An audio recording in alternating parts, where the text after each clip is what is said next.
Alright, as I've said before, board games were a big deal when I was a kid. So much of a big deal that I'm doing a second part to this video. Because, well, I had board games coming out of every orifice when I was a kid. So here we go, back to the board game grade-a-thon, where I talk smack about your favorite games as a kid and give them a crappy letter grade to go along with it. First up, Pictionary. Now personally, I like the game of Pictionary. And contrary to how crappy my cartoons are, I can actually draw at a fairly decent level. The only problem is, every time that I play Pictionary, my partner draws like his hands are broken, and all his drawings look like a goddamn Rorschach ink blot, for Christ's sake.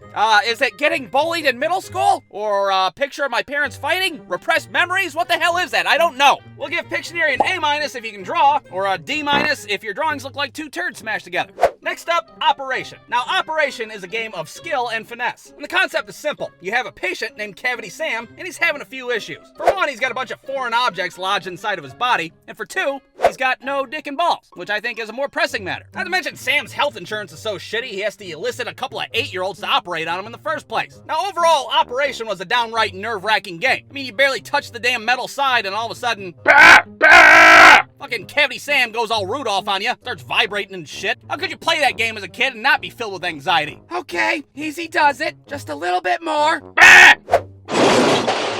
We're gonna give Operation a D. Actually, we're gonna give it 2 Ds for the size fucking batteries that it took to power the damn thing.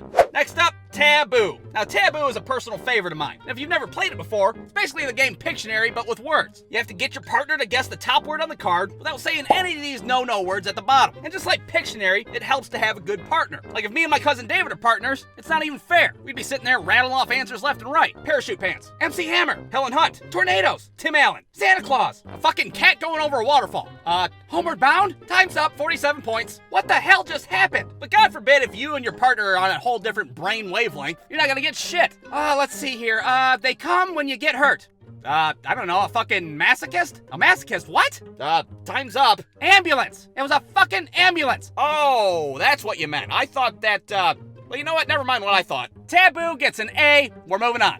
Next up, Don't Wake Daddy. Now this game was the shit back in the 90s. And the concept of this game was, sneak your piece into the kitchen, but don't get caught by your plastic dad or he's gonna give you the spankings. But why play the board game when you could go over my friend Michael's house and play it for real? That's right, I'm talking about Don't Wake My Drunk-Ass Stepdad. And the concept of that game is, me and Michael try to sneak by his passed-out stepdad and get into the kitchen where he has Little Debbie snacks. Okay, we got him. Nothing can stop us now.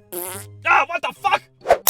Get out of the kitchen, you little shit! You're getting 10 across the ass! Don't Wake My Drunk-Ass Stepdad gets a D for dangerous. How about dangerous?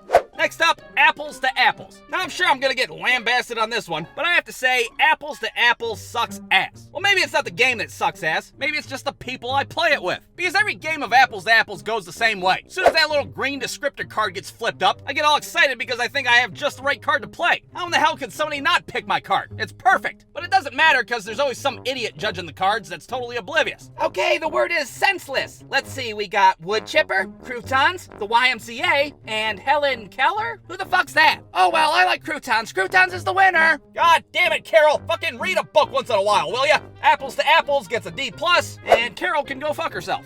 Next up, Chutes and Ladders. Now, who doesn't like a game of Chutes and Ladders? It's a pretty simple concept. You just pick which dirty little kid you want to be, and you try to make it to the top of the board by climbing ladders and avoiding slides. There's nice little pictures on the board that teach you life lessons. Like if you steal a lady's purse, you can buy yourself an ice cream. Or if you try to do some sweet Matt Hoffman shit on your bike, well, you're probably gonna break your fucking clavicle. You just gotta make sure you avoid that big Six Flags attraction-sized fucking slide that's in the middle of the board. Because one minute you're fucking around with a vase, or an urn, or whatever the hell that is, and then all of a sudden, boom, you're back at the beginning, you have a concussion, and you just desecrated your Grandpa Pappy's ashes. Chutes and Ladders will give it a B, I guess. I don't know. Does anybody even fucking pay attention to these letter grades? Probably not. B+, Chutes and Ladders. All right, let's cut to the worst game that I had growing up as a kid. And that game is none other than Jumanji, the fucking board game. Now, I know I mentioned this before in an older video, but it's worth repeating. How do you fuck up Jumanji as a board game? It's a game that's based on a movie that's based on a game. You'd think it'd be pretty good. Our little 8-year-old asses are all amped up to play it, thinking we're about to fight the Amazon rainforest and shit. Oh, sick. I hope a horde of rhinos come storming through my front door and fuck up my stepdad. Well, imagine our surprise when we find out that this game doesn't have stampedes. guns, or monkeys with shotguns, or David Allen Greer. When the hell is Van Pelt gonna pop out of the closet with a rifle and be like, not good enough, Sonny Jim? Well, never, apparently, because all you do in Jumanji the board game is draw cards and roll dice. It's boring as hell, and it's a waste of time. And if you don't want to take my word for it, check out this Amazon review. It's got 2 stars. And I know it's in Spanish, but allow me to translate.